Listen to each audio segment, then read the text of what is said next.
Welcome to Coffee with MBA and Beyond. I'm Paridhi, co-founder of MBA and Beyond here today with Shantanu, founder of MBA and Beyond, and an NCR alum. So we're just going to jump onto his introduction in a bit. Before that, we're still waiting for a couple of more people to join. I want to just understand today, since the audience is quite intimate, so we want to understand how are you placed with respect to the rounds and intakes that you're targeting. So if you could just help me drop in the chat what round intake schools you're targeting, just the rounds and intakes, that will help us understand where the audience is at so we can navigate the conversation accordingly. Would love to hear from you, Sushant, Onkar, Dhruv, Ayush. All right, 426. Maybe you could put round 1, 2, whatever, so we understand better as we are waiting for more and more people to join. So for the ones who've just joined, help us understand which intake and round you're targeting. Jan intake R1. Jan intake R1 has already passed. I hope we are aware. We are targeting round 2 right now. April 22 is the deadline for INSEAD. Unless you're going for Columbia J term, where the round 1 is yet to happen in June. Okay, that's good to know. So most of the candidates are targeting September 26 deadlines, I'm assuming, looking at what we're seeing in chats. Today, we are going to be talking about the fluctuating geoeconomic conditions and how are applicants potentially going to get impacted or not impacted by that, how to navigate all of the financial turmoil that the world is going through. And Shantanu will be definitely educating us on how can we bulletproof ourselves better than others going to a business school. Over to you, Shantanu, to introduce yourself and to kick off, and I'll jump onto the questions shortly. Right. Thank you, Paridhi. Welcome, everyone. I'm Shantanu. I'm an NCR grad 2017 December batch. Have helped a lot of applicants get through a lot of different Bschools. Apart from my work, I DJ as a hobby. I play chess. I also do poker. These days, I'm also doing a little physics experiments at home. So yeah, that's pretty much about me. Thanks, Shantanu. So, as a part of the session, we are going to kick off with some of the questions that we've received on our emails. And then, as we are going through the conversation, because this is going to be purely organic, if there are questions that, come to your head or whatever, feel free to drop them in the chat so others can also benefit from it. And I'll pick it up as we are going through the natural flow of conversation. I'll start with my first question. Yes. How can international students navigate job market volatility post MBA, looking at the situation of the world? So, Shantanu, thoughts on that? Probably we can start our conversation. It's a difficult question to answer, to be honest, guys, at the moment. I met a bunch of 24Ds, which means 2024 people who graduated in 2024.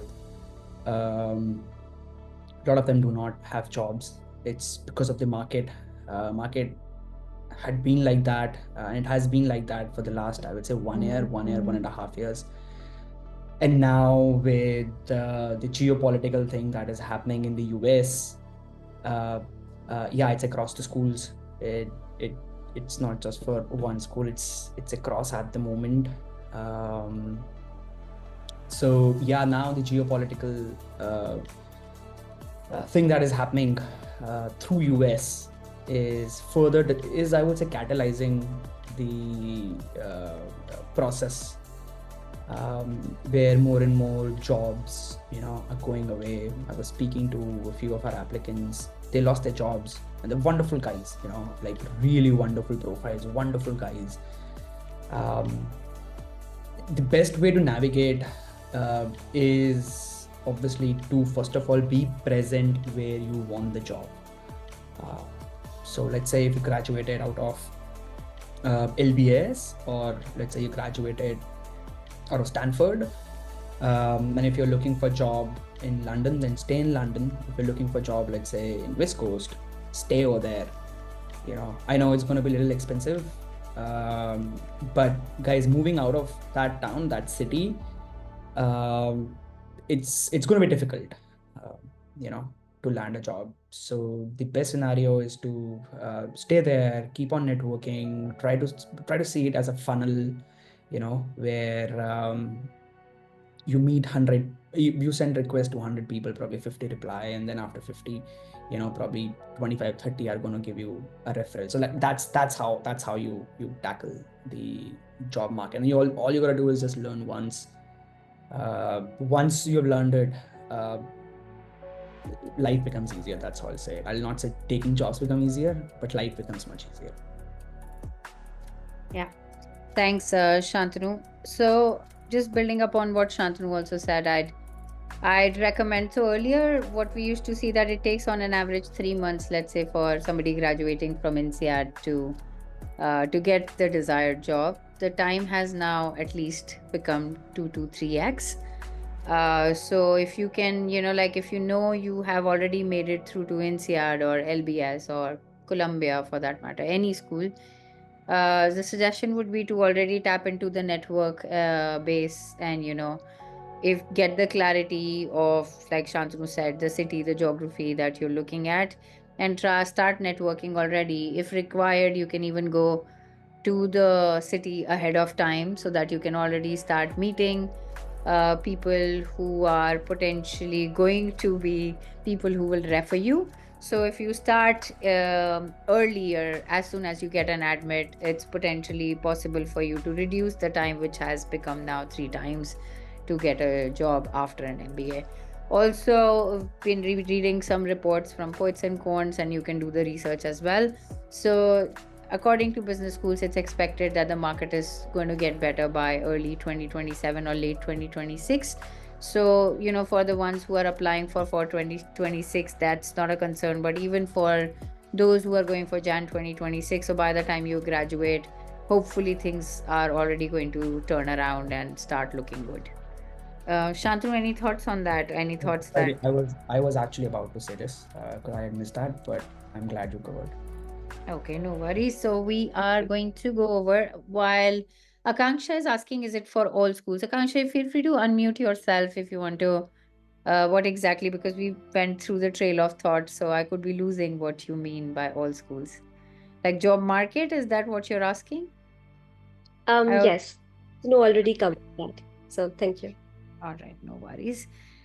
We are going to go over to the second question. Are European business schools becoming a safer bet than US schools in 2025, 2026?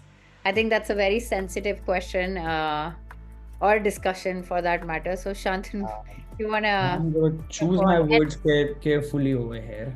Yes, and guys, because this is an open forum and open space, please feel free to also share or add on things that Shantanu and I might not be aware of, or because we're coming from our opinions over here. So Shantanu.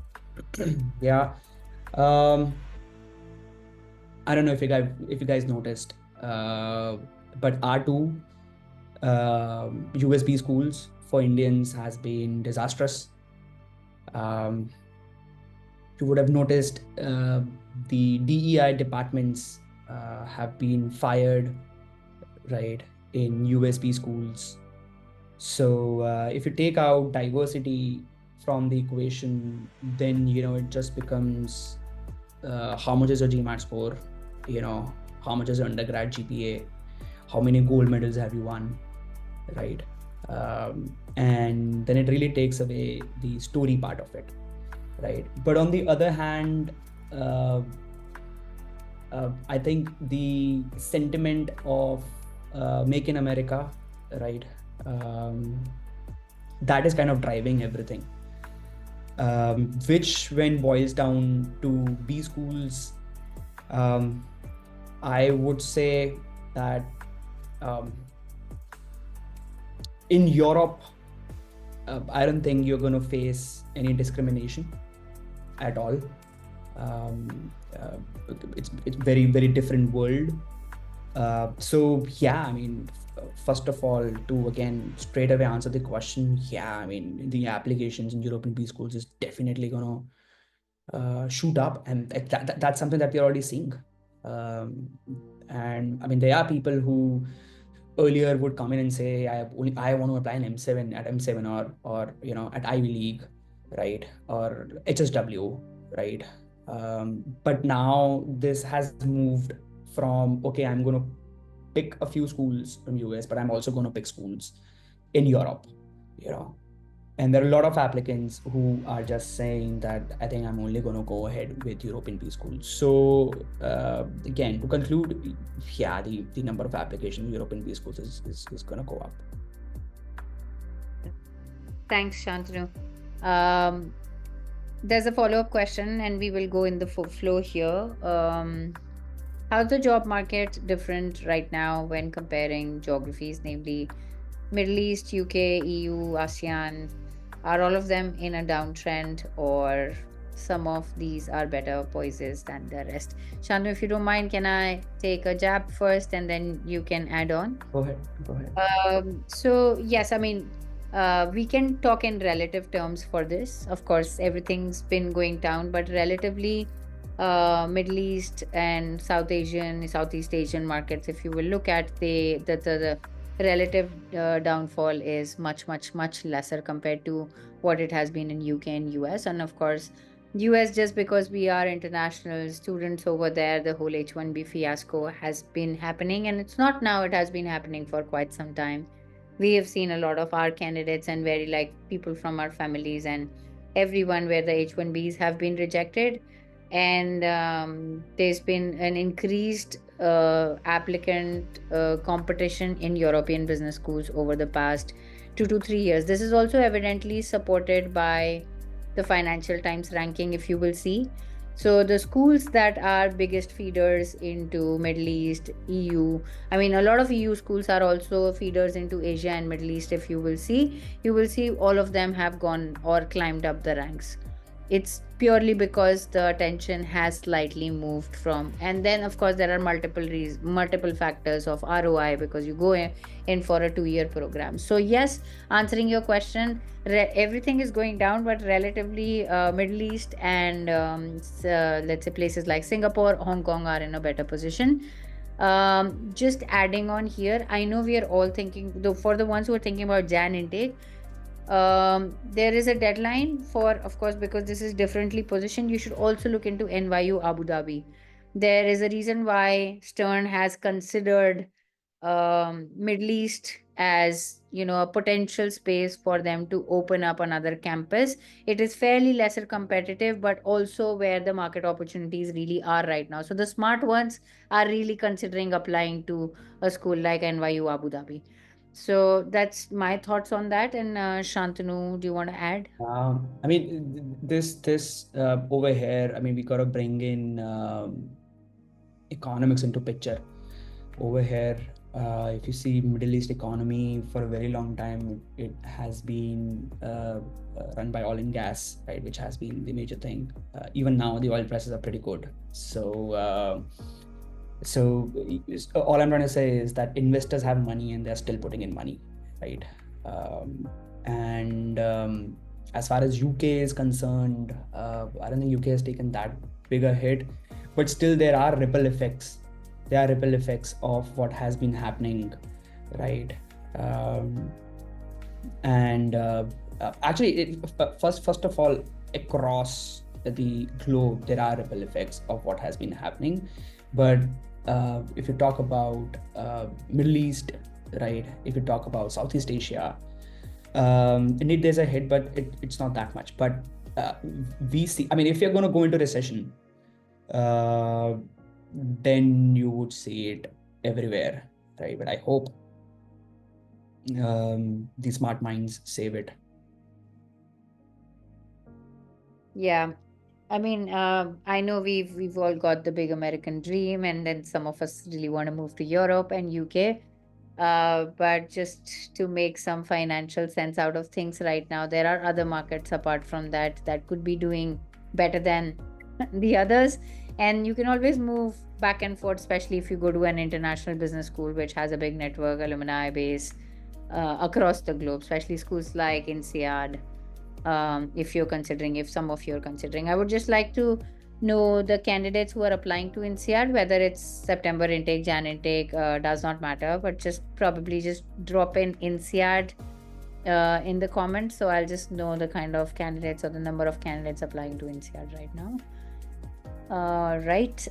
Then I think let's take up the next one. Okay, I think that's a really relevant question, and I think we've not touched upon it in a long time in a lot of coffee sessions, Shantanu. So, how does the opportunities look like in Canada right now?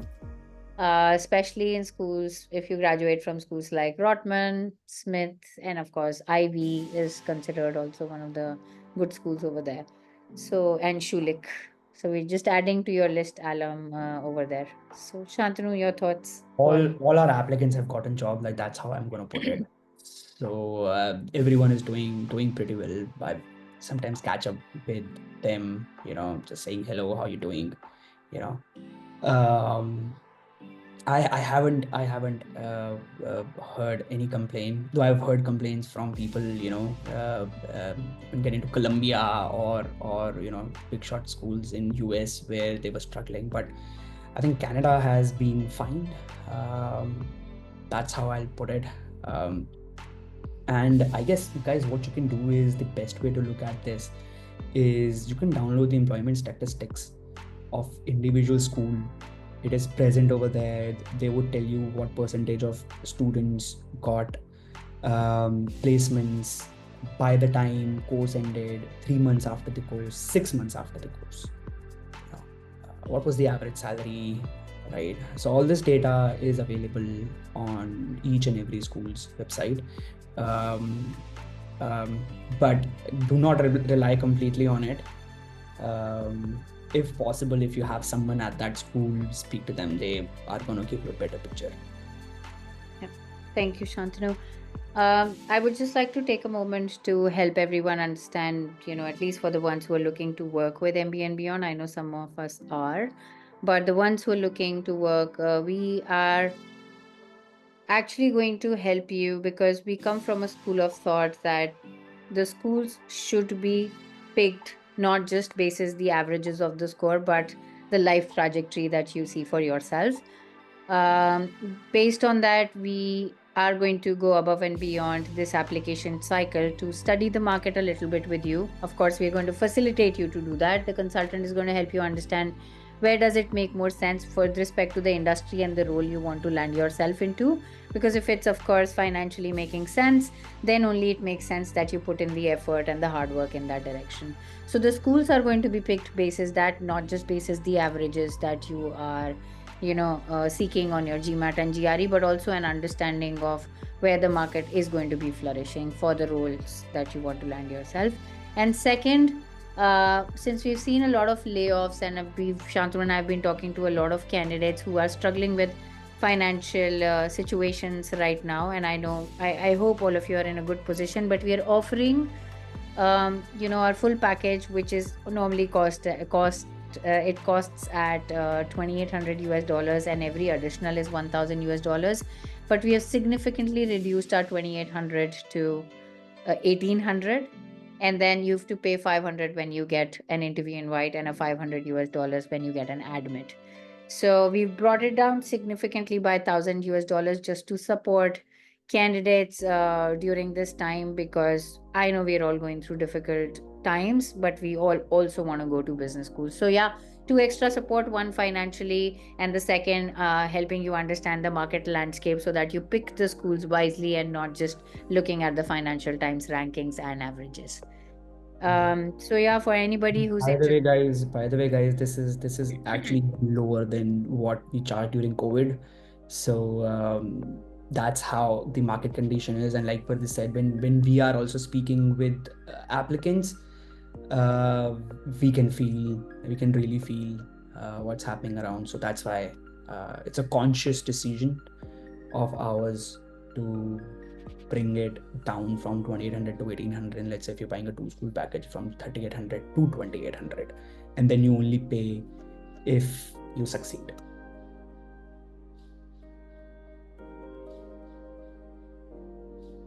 You're on mute, Paradi. Sorry. We will now go back to the questions. I just wanted to bring this up. So, for all those at least who are looking to work with us, you are aware. And, like if the email sitting with you do not contain this information, you can either reach out to me, to Shantanu, to Neha, Bhavna, Palash, Piyush, whoever at MBA and Beyond you're connected with. All right. I'm going to move over to our third question. How can you tailor your application to reflect current global trends? Shantanu. I mean, an example would have been better if who asked this question? So this is for the questions that we received. Okay, I'm okay, assuming okay. I'm assuming that when we do the opportunity and trend analysis for Right. positioning your post MBA goals, I'm assuming like how should we do the opportunity and trend analysis, which is in continuation of course, how we will help them study the book. Yeah. So see, the trend, first of all, trend is something that you can understand uh, by reading the reports from McKinsey and BCG as well. For every industry, they would have a trend, right? And it's something, guys, that we actually take care of when we do applications. We ask our applicants to do this and try to see where is industry going the next 10 years. And they will very clearly lay it out that for industry to go over here, these are the 5 aspects, right? And try to see which one you resonate the most with. And then is the art of crafting the narrative in that direction. That I can't tell you here in just 5 minutes. So but yeah, that's how you do it. You need to pick a direction and then you move towards it, and the direction is being defined by the reports. All right. Thank you. So Dhruv is asking, is there a way for us to get some statistics about the job markets for different profiles in different countries / continents? So like a granular. Yeah. It So seems. schools provide underemployment statistics. Yeah. So school would provide for every industry. Then in that industry, what were the roles? Then across countries, what were the average salaries? How many people even got signing bonus? Or what percentage of people got signing bonus? So all this bunch of information is available on school's website, and school is not providing that. If school is not disclosing that data, then it's like no one has it then, right? How would you collect it? So the maximum you can get is from the school, and schools these days actually provide a lot. So just go through, just go and download employment statistics and you will see for yourself. Yep. Thank you, Shantanu. How can non-traditional candidates stand out in today's competitive landscape? By non-traditional, I mean diverse profiles. Yep. I think first of all, that's the advantage. And when someone comes from a very different background, what I've seen, instead of them coming confidently, they're like, I'm scared. I'm not like everyone. I'm different. Do you think I'm gonna get through? Well, you're different. First of all, you have an edge over others, right? Why would school take just similar profiles, like similar looking profiles? Again, one thing I've said over and over, e-school is doing their business, right? I mean, it's a business, it's a marketplace where they need all sort of profiles, and then the companies are going to come in to hire one-stop solution, right? All groceries or all the items under one roof, right? That's what a Bschool is for profiles, not for groceries, for profiles, right? So McKinsey can come, Google can come, Microsoft can come, who are the customers.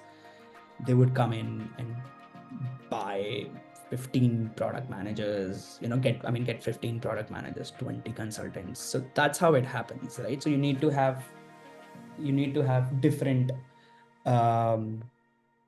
profiles, and it actually has been proven. Once you get into MBA, they actually teach you this, that how building diverse team helps. You know, and it's pretty similar to how having an offspring of yours, but with someone who's different than you, just contributes to evolution more, than someone who is in connection with you. It's similar, and then they would like I learned that under trading, they made like different teams, and then they realized that the diverse set of teams were performing way better than the non-diverse one. So all I'm trying to say is that diversity is welcome. I understand US is not entertaining it anymore, but diversity in general in European B schools, or even in other B schools like Asian B schools, Canadian B schools, it is highly valued. So if you are coming from non-traditional background, uh, don't think that I mean, just you have an edge over others. That's how I'm going to put it. You should be more confident than others. Yeah, thanks, Shantanu. So I'm just going to exemplify someone I spoke to just before we started the coffee session today. So there is a candidate who, and I'm not sure if he's here right now. He might be joining in sometime, but this candidate owns a family, like he's been part of the family business, already has an MIM from ESSEC, and the family business is focused towards healthcare. Surprisingly, just because he wants to get into INSEAD, he said that he was thinking he would join EY prior to going to INSEAD, just because he felt that he would become a consultant prior. So probably INSEAD prefers consultants, and then so that he can graduate and join MBB to be a management or a strategy consultant himself. So I'm just going to share my 2 cents here, and then Shantanu, probably you can build up. The most important thing for you to do right now, let's say whichever school you're applying to, is to identify your unique selling point. So I don't know if you guys could spot what the unique selling point for this candidate was, but whatever it is, try not to dilute it. Because sometimes if like there are going to be consultants coming from MBBs, there's also going to be like so many engineers applying and all of that. So if you already don't belong to that pool and you're a part away from that pool, why are you going to push yourself into a pool that is anyways going to dilute your profile to a business school? So whatever you identify your unique selling point, try to stick to it and not dilute it, because it's going to play to your disadvantage instead of your advantage.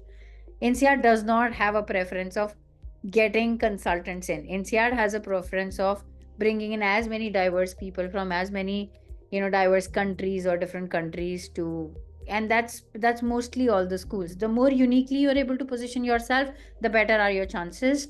The more generic you make your profile, the lesser are your chances. So for anybody who's ever asking about non-traditional background, you can really play it to your favor, is what Shantanu was also saying. So that's, Shantanu, do you want to add on to anything, or I can just jump on to the next question? No, I think Pariti, that's it. Please go ahead. Okay, so Akanksha wants to know, is 3 years of work experience acceptable for INSEAD? It is, if you meet the criteria of what INSEAD really seeks in a candidate. So 3 years, you mean when you start your business school, right, Akanksha, if I'm not mistaken? I would just unmute. It's better this way. So 3 be at the time of application and 4 years by the time we start the business school. Yeah, it's 4 is fine. Totally fine. It's totally fine. In my study group, one of my study mate, she was British, 3 years of experience overall, and a 770 GMAT, and a consultant already at BCG. So I mean, it's less about the years of experience; it's more about the quality of experience. That's how I'm going to put it. But 4 years, it's fine. Yeah, thanks, Shantanu. Best. So there's another question that Naveen has asked: best options in Europe, and will language barrier be a very big issue? Naveen, do you want to unmute yourself? You mean best options in Europe for business schools, and will getting a job be a problem with respect to language? Is that what you're asking? Okay, my assumption is that, so I'll answer considering that that's what you're asking. So, I mean, primarily, of course, there are tiers of schools. LBS, INSEAD, they fall in the top tier of schools if you're applying to US, in Europe, and then comes Oxford, Cambridge, HEC, EASA, SDA, Bocconi, and then comes the tier three where you start looking at IE Business School, ESMT, Rotterdam School of Management, Copenhagen Business School. Now, depending on where your candidacy lies, you can always consider that. Language, of course, if you go to an English speaking country, is not going to be a problem. But second, it really depends. For example, NCR is a very international school, so you can always land an international job. That's what's mostly going to happen. Third, you may want to discover the roles. For example, if you're into sales and marketing, it's going to be very difficult for you to land a job without knowing the language if you're really looking at, let's say, Germany, Netherlands, or I mean, any country in Europe. So then you'll need to look out for opportunities in UK, most likely because it's English speaking, or Ireland for that matter. So most of the candidates who are graduating from European Union, they look out for opportunities in most of the English speaking countries, which you will get access to. For example, Meta will have office in Dublin, Google has office in Dublin, and Facebook. Like, so you have to look out and pinch yourself out into geographies that are more English speaking. Shantanu, anything on that apart from this? Absolutely correct. No, nothing much, nothing more. All right. So Akanksha is checking. So we've answered that. Now Dhruv wants to know, is the international job market situation making Indian B schools applications more competitive? I did have that conversation with a candidate who was rejected at ISB despite being a very good profile. And also we have candidates on the other side who've been accepted at ISB, but they're still doing INSEAD and they've paid their fees over there. So we won't be able to comment about IIMs and SPGN because we only have candidates, ISB as because it's a global school. But Shantanu, do you have any thoughts on that? Has the competition gone up for Indian B schools? It is going to go up for sure. Yeah. More and more people are also going to apply. But having said that, guys, like, I don't know if you have noticed, but the ripple effect of what is happening in US has actually hit India a lot. Because India as a market, or India as the economy, what we have been doing is that the work gets transferred to us from US because we're a low cost country, right? And then we do the work over here, and then it gets refined by people sitting in other countries, and then finally it gets delivered to their clients, right? So Indian market has, in terms of job, has take a massive so yeah, I mean, see, Indian market has taken a hit, but still I think people are definitely going to apply. Earlier they were not applying. Now I would say everyone, apart from applying to foreign B schools, they are applying to Indian B schools as well. Like, for example, now I'm working with an applicant who has actually gotten into ISB. It's supposed to start, but I think he's gonna defer. Submitted the fees, right? But is now working on foreign B schools. So it happens both the ways. That's how I'm gonna put it. Thanks, Shantanu. So yeah, I just want to add on because I could see like some of the candidates that I've spoken to in the past, and they are looking to target INSEAD, and as we are speaking about ISB, all these schools. So definitely consider ISB as one of the schools if you've got a good score. Because I mean, to be honest, ISB makes sense ROI wise a lot of times. So while you apply to a lot of schools, you should definitely have ISB, but don't treat it as a backup school anymore for the exact reasons that Shantanu just mentioned. And you guys are asking, the competition has literally gone up. Everybody who's applying to US and Europe is also applying to ISB right now. So yes, like, be prepared. It's not going to be a backup school anymore. And sometimes, like, we've seen candidates not getting into ISB and getting into INSEAD or LBS also. Because ISB is an Indian school, it does go by the checklist method, and score is one of the criteria for sure. So I see some candidates. So I want to talk about a candidate. So who's been working with the government for for more than 10 years now, like almost 10ish years. A very valid reason to go to a business school right now. And now my question would be, would we consider this as a uniquely positioned profile? Decent international exposure, working with, different governments in the neighboring countries of India. So meets the criteria that INSEAD is looking at. But would we consider this as a non-traditional profile or a traditional profile to business schools? I mean, I'm just putting it out there because we have three government employees sitting with us today, Shantanu. So I would love for you to answer that question. It's just me asking. Right, sure. I mean, it indeed helps because the kind of anecdotes you talk about are really very different from the crowd, right? Like one of the guys I'm currently working with, he works for Australia government defense and security. So the kind of anecdotes that he has, even also the previous applicants, the Indian applicant, I can talk about, the from Indian government, people who have worked, like someone handling a deal for farmers, or someone, there was this profile, this guy worked on Goa International Airport, the development of Goa International Airport, or in general development of states. That's what he focused on, right? Then there are a bunch of other initiatives that Government of India has taken, like this Niti Aayog, right? A bunch of people from DU, actually, majority of them are from DU, working in Niti Aayog or MARG, right? Invest India, Startup India. They have different stories to tell than the I would say people working in corporate world, right? And one thing where they hold a differentiation than the others is the kind of impact their work has, the kind of impact that they can showcase, that this project that I have done contributes to entire state, or to entire country, or it's a national security of country, right? Now this impact is huge, right? So that is how I would say that through essays we bring in the differentiation, because in impact we can really impact is really different for such applicants. Yeah. Thank you, Shantanu, for that reassurance. I'm sure some of us who've been hanging in the air thinking Jan 26 versus September, whenever that is, you feel confident about applying to INSEAD.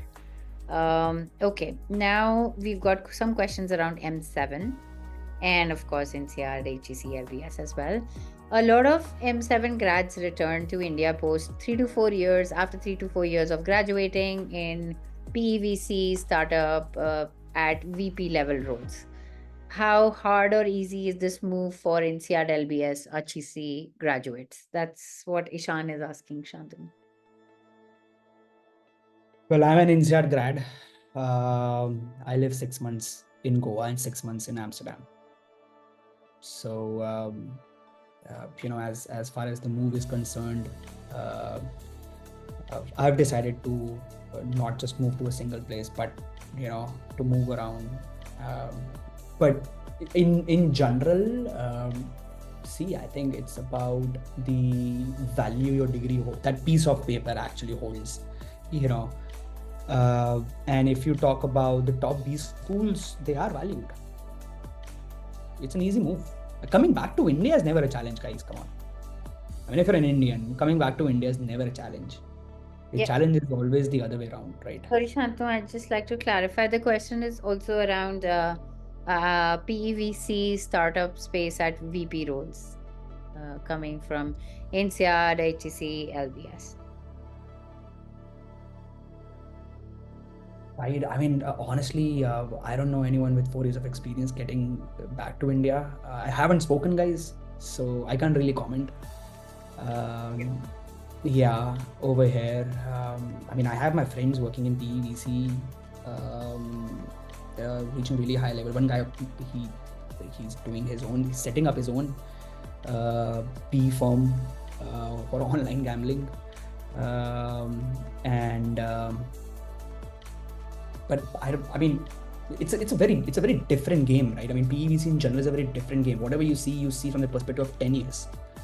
So making a move in the first 4 or 5 years, I don't know. It's just a state of mind. So all I'm saying is I probably don't have answer to this question. Thank you for being honest, Shantanu. Yeah, so I mean, all I can share is about my opinion of the startup space or the PVC space in India is ever flourishing. Of course, we're the youngest country in the whole wide world that's flourishing to a level, bringing out startups that you can't even imagine. There's so many unicorns, sprouting left, right, and center. So yes, I mean, I believe there should be a possibility because it must be easy to get back, and I see like so many entrepreneur firsts and antlers opening up in India. They are happening for a reason. Okay, so then let's does international experience give advantage for USB schools compared to INSEAD, LBS, and Oxbridge? So Shantanu, I think the question is like, do USB schools also care about international exposure as much as LBS and INSEAD do? Correct me if I'm wrong, Soim, if that's not your question. That's what you're asking, Soim. Am I correct? I think Yeah. that's Yes. that's what they're asking. Guys, with diversity being blown out of proportion at the moment, I don't know the answer of this question again. How is it going to pan out? But in general, when you have international exposure, the cultural diversity is a mindset. It's an approach.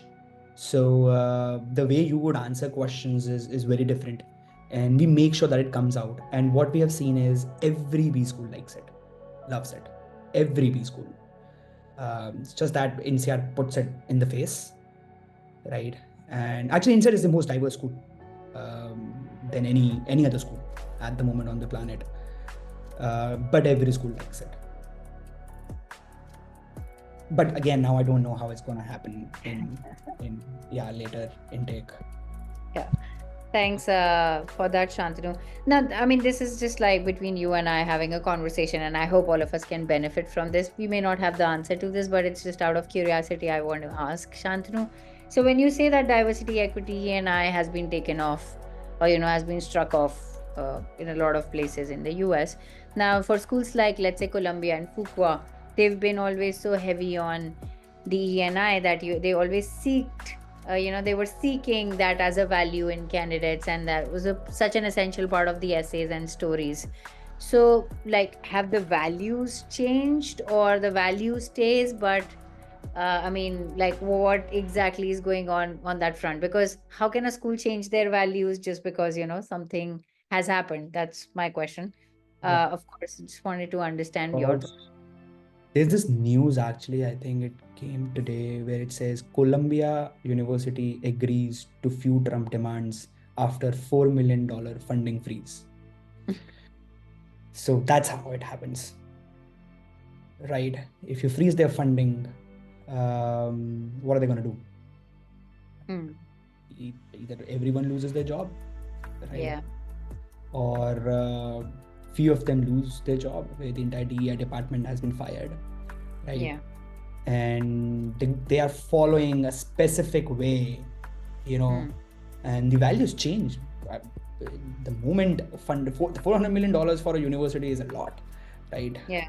The value, everything would change. Yeah. And it's today's news, guys. I mean, I can share. Can you drop the link? So it's on anti-Semitism, but here you go. Thanks. All right. So let's take up another question. All right. This is Chandra. Thanks for the question and answer regarding government experience. Is the age experience more than 10 years can it become a hindrance for post-MBA job market in EU or India? That's what his concern is. If so, which economies will be a safe bet in the context of current geopolitical situation across the globe? 10 plus years, definitely, Chandra. It cannot go unaddressed. You got to address it somewhere. Simultaneously going to make sure that we do provide them good answer for why MBA now, and how would you be able to leverage, my bad, sorry, I just got distracted. It asked to confirm my speaking language, my bad. So yeah, I mean, why MBA now, and how can you leverage what school has to offer? How much research have you done? How is your current work experience now? Because if you have more than 10 years, it means that in terms of your area of responsibility, in terms of the leadership exposure that you have gotten, it would be more than the average candidate, right? Now that needs to be displayed. And then we simultaneously also need to show that your need for an MBA is more nuanced than someone who is at 5 years of experience, sitting at 5 years of experience. As far as job market is concerned, Sorry. Yeah, okay. Yeah, that's what I was like. How will he find a job? I think that's more yeah. of a question. So now, as far as job market is concerned, I think it's the same thing, right? I mean, when you are entering the Bschool, you are more nuanced, right? And that's when you go and sit for the interview, that needs to come up, that needs to come out. And what I've generally seen is people with higher years of experience also get, on an average, a higher salary, because they can relate, they have experience, right? I mean, I try to see if there's a company coming up and they see you with 10 years of experience versus people who have 5 years of experience, right? You have better people management skills, and if you convince them, they are going to pay you more. There are a lot of jobs which are not even open. There are actually few jobs which are going to be open, where they would say that this is for someone with 10 years of experience, companies would say. And those jobs are going to be for you, not for the rest of the crowd. Thank you, Shantanu. So, and the markets, of course, like we discussed, will be Middle East, UK is slightly better than US, and Singapore, Hong Kong, Southeast Asia. Then, all right, somebody was asking around INSEAD Singapore campus. I think I missed it somewhere. But yeah, Akanksha is asking, is INSEAD Singapore as reputed as France? I think there is a general misconception that the campus, are associated with two different schools, but they're just one school, and you can choose to either do half of your program in France and half in Singapore, or, just 100% in one of the countries that you prefer. So they are equally reputed, equally valued. Placement system is the same, and everything is the same. It's just one school. Yeah, it's just one school. There's no difference. Yeah. Guys, the only difference is, let's say if you're looking to get into European market, then you should prefer INSEAD, Fontainebleau, we call it Fonty, over Singi, Singapore. So, but if you're looking to get into Singaporean market, then obviously you should be in INSEAD Singapore rather than sitting in Fontainebleau. That's the only thing. But let's say Amazon, MBBs, all these MNCs, when they post jobs for both the campuses. Yeah. Thanks, Shantanu. So Shreya, yeah. Maybe I follow up question, may I? Yeah, Please. so earlier we discussed that, Singaporean market, it's better than the European market. So that was the basis of the question that I asked. So if the opportunities and placements are same, like for INSEAD, Singapore and France, then how come Singapore is better than the European market or the French market right now? Can I answer that? Okay, I didn't get that you were asking for the market, which market is better. I thought you were comparing INSEAD Singapore campus with INSEAD France campus. I hope it clarifies your doubt. Not market, like the campus. The campus, I mean, they're not two different schools. It's one school. People prefer to educate themselves at the INSEAD, what Shantanu was saying, of the country they want to land themselves a job in. There are still candidates who want to land themselves a job in Europe, so they will go to Europe. But the market situation of Singapore is better than Europe right now. So right now, targeting choosing Singapore would be You have to better. choose right now, Akanksha. It happens after you get in. After the admission, obviously, like, Yeah. You can choose to be in Singapore. That will be a wiser decision to make right now. And yeah. let's say the market conditions change, Yeah, God or forbid, potentially NCR by market January. conditions changed, right? You can still switch the campus. Yeah. Thank you. Thank you so much. You're welcome. All right. Shreya is asking, how's the consulting atmosphere post MBA in the current situation wherein there is a lot of disruption happening because of technology integration? Also, what is the difference between if someone is graduating from INSEAD LBS judge versus somebody getting through ISB IM? Um, Right. So, yeah. consulting atmosphere in general, first of all, earlier, consulting was a strategy, right? You build strategy and that's it. You go away, you say, I'm done, right? Uh, but these days, implementation is also picking up. So you not just strategize, but you also implement. That's how competitive the consulting market has become now. And it's also because of the technology disruption. They need to find work, right? And the work which they have found is, okay, now we're not just going to strategize, we're also going to implement. That's how this space is evolving. In general, the market is, when market is difficult, consulting companies, they take a hit, right? Let's say if you own a company and like you would prefer to keep your employees first than people on contracts, right? So that's the difference. Consultants are sitting at client's office, they're on contract, they're not full-time employees. So yeah, it has taken a hit, but consulting in general is a very smart guys. They have thought about the pipeline of next 2 years or 3 years already. So even if anything happens, they can survive. Like thinking 3 years ahead is like huge. What I'm saying is having a pipeline of 3 years ahead is huge. So other question, what is the difference between if someone is graduating from NCR LBS judge versus someone getting through ISB IIM? The market. Also, your NCR and LBS. Sorry, Bharati. yeah, I was just saying your aspirations. If this is like a conversation I've been having with some candidates in the past who got into ISB and still confused about applying to INSEAD or not. If you want to stick around in the Indian market, it doesn't make sense that you put all that kind of money in, INSEAD or LBS for that matter. Yeah. If you want to really go get global exposure, get some transferable skills from there and maybe potentially come back in 5 6 years or not come back or stick around, whatever, then it makes sense you go for those. But if you're looking at ISB to get a doorway to find you a job in Singapore or London, then it's very difficult. Shantanu, do you have any thoughts?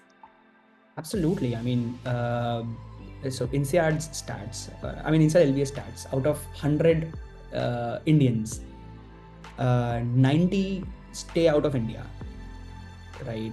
And 5 or 6 out of them are probably going to be from the family business background, right? There is 3 or 4, I don't know what happens with them. But now, whereas if you see ISB statistics, I haven't checked, but just check once what percentage of people actually go out of India. For INSEAD and LBS, it's 90%, more than 90%, right? So, but if you feel you want to work in India, then there's no point in spending so much of money at INSEAD, LBS. ISB IIMs are the best choice. But if you're looking for international, if you're looking for international exposure or access to the global market, right, then that's the difference between graduating from INSEAD, LBS. I'll not keep judge in the same category as INSEAD, LBS, but still okay, INSEAD, LBS judge versus ISB IIMs. Yeah. Thanks, Shantanu. All right. So Soim wants to know, and that's a valid question. Where did it go? There was a question he asked. Yes. I've personally met people from NCR, Judge, Oxbridge, 80 to 90% of Bschool. Like a lot of candidates end up finding jobs in Middle East and Singapore. Middle East has high job security with decent growth, is what alums say. Uh, I think you heard it from the bigger database than what me and Shantanu can validate. Yes, I mean it is a better market right now. That's how we started the conversation. So so should be validating your thoughts, and it's validating our thoughts if your alums are saying that. See, people So go to Middle East to make money, guys. I mean, I have a lot of friends, right? I mean, what they've done is they go to Middle East, they pay off their debt, their loan, uh, in 2-3 years, and then they move countries. yeah. Then So they we would come to Europe after paying their loan off. So that's the main point. Singapore, Middle East, both. yeah. Low taxes, more money. All right. So yeah, I was just giving this example, and I think Praveg and I have talked about it in one of the sessions a couple of sessions back, a couple of moons back. So if there's a candidate A, candidate B, management consultant working with Bain in Middle East and in London. Candidate A, who's in the Middle East, who let's say in Dubai, uh, will be able to pay off their loan or their debts of a business school in close to 1 year, 7-8 months. It takes almost 2.5 to 3 years for somebody in the UK market to pay off their loan. So that's just the difference, because one factor that most of us don't consider when we're looking at, jobs, because we live in the fancy world. Okay, we have to be in Europe, we have to be in the US, and we have to be in the UK. One factor we forget about is the taxes that we pay. I mean, I've done that for myself, to myself.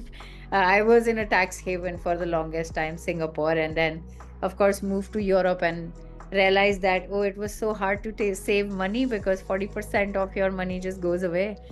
And, even if you're like acting like a sole proprietor running your own business, there's VATs and whatnot. So, when you're picking your geography, what I was talking about is actually MBA and Beyond is going to go above and beyond and brainstorm with you along your application journey for, what are the taxes looking like, what is the job market looking like, and what is the opportunity availability looking like, so that you can make the best choices for yourself and reasonably justify it in your application as well. So feel free, this is just some extra going beyond for your application, just to make sure that you're not just applying to business schools, but you're smartly positioning yourself well for the market situation that's just a year ahead of you. So I think that's about all the questions. Shantanu, let me just go to the other questions. How can I? Yes. Maybe we can take up the last one and then we close. We've got 2 minutes. How can effective networking improve both your admission chances and post MBA job prospects? Shantanu, do you want to take that one up? Even though we slightly touched upon it a little bit. Yeah. So in terms of your chances during application, I mean, get in touch with the adcoms, attend the webinars, events, right? You should be visible. And if you mark your visibility, that's like a big advantage. I mean, just try to see if an adcom is reading, and if adcom while reading knows that it's you, right? And then what we do is we throw a little bit through optional. Let's say that, hey, I was really excited, I attended blah blah blah, and so that adcom can find a connection through which they can relate. It really adds value, right?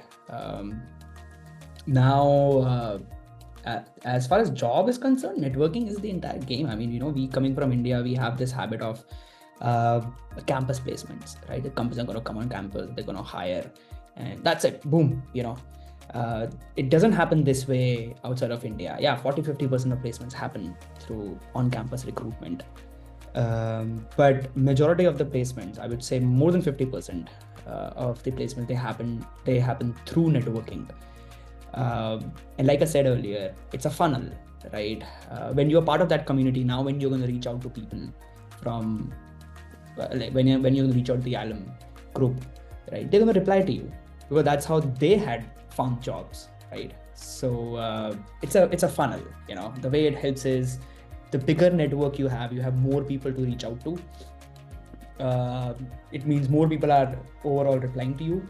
It means more people are referring you, more people are, now you have gotten into first stage of interview into more companies, because more companies come out of more people, and then eventually get more jobs at the bottom of the funnel. That's how it is, in short. Yeah, thank you, Shantanu. I think it was a meaningful session, and thank you for sticking around. Some of you, I see some of the names, they just dropped out, but yeah, thanks for sticking around, and I hope you found it insightful as well. All the best for your applications. Again, if you're looking to work with us, we'd love to welcome you on our success fee package model. Neha and I will send you an email shortly after this. Feel free to reply to that, and we'll be happy to get you started. All right. Thank you, everyone. Good night. Yes, Good yes. evening, wherever you Right. are. See you Bye. later in 2 weeks. Bye bye.